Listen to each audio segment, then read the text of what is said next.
saya sampaikan kepada kalian, saya tidak boleh menjamin karena Allah yang mau menjamin. Tapi saya pastikan 99% anak ini tersangka dan akan sampai di pengadilan dan akan masuk putusan pengadilan. Itu sikap saya. Jadi laporan saya terhadap dia dua, laporan Pak Umar Bajide juga, bapaknya Fadel, itu juga jalan. Nah, jadi poin-poin ini semuanya nanti akan mengkerucut kepada apa yang disebut dengan efek jerah. Kan target kita tidak, saya tidak dendam dengan Nikita Mirzani.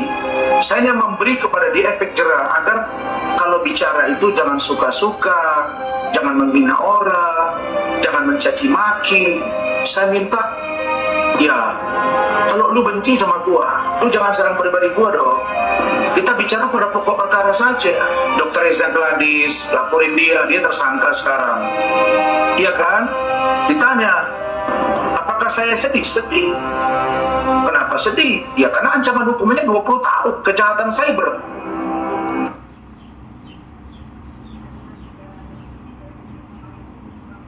Yang harus kalian pahami, pemerasan dengan penyuapan itu beda. Dari pasal pun beda. Pasal pemerasan itu pasal 368. Pasal penyuapan itu pasal 5 Undang-Undang Tipikor. Pemerasan itu ada ancaman, ada kekerasan, ada paksaan dari orang yang mau memeras. Terus kita bahas dulu persoalan Nikita Mirzani. Katanya dia memeras.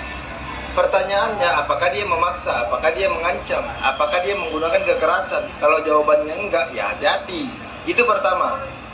Yang kedua, suap itu terjadi kesepakatan atau pemberian terhadap pejabat atas untuk tugas yang di luar daripada wewenangnya atau tugasnya, disepakati supaya dimudahkan. Paling gampangnya kayak gratifikasi lah. Itu namanya suap. Jadi antara pemerasan dan penyuapan itu beda. Terkait kasus Nikita Mirzani, saya nggak pernah bilang persoalan saya di Dr. Reza, saya nggak pernah bilang saya di kubu Nikita Mirzani, enggak. Kita lihat nanti persidangannya. Tapi kalau memang dituduhkan Nyai, bahwasannya Nyai itu memeras, nanti kita lihat apakah unsur-unsurnya terpenuhi atau tidak. Persoalan penetapan tersangkanya, kepolisian menetapkan Nikita Mirzani sebagai tersangka, itu dasarnya kan 2 alat bukti. Kalau kepolisian merasa 2 alat bukti itu cukup untuk menetapkan tersangka, ya mana-mana aja. Makanya Nyai, saya bilang dia paham. Kenapa dia paham? Karena dia bilang, ya udah biasa aja. Kalau kalian mau tahan, kalian mau tetapkan tersangka, nggak apa-apa. Nanti kita lihat di persidangan apa yang akan terjadi.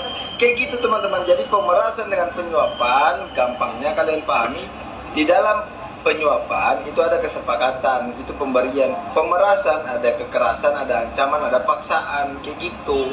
Thank you. Yang menyatakan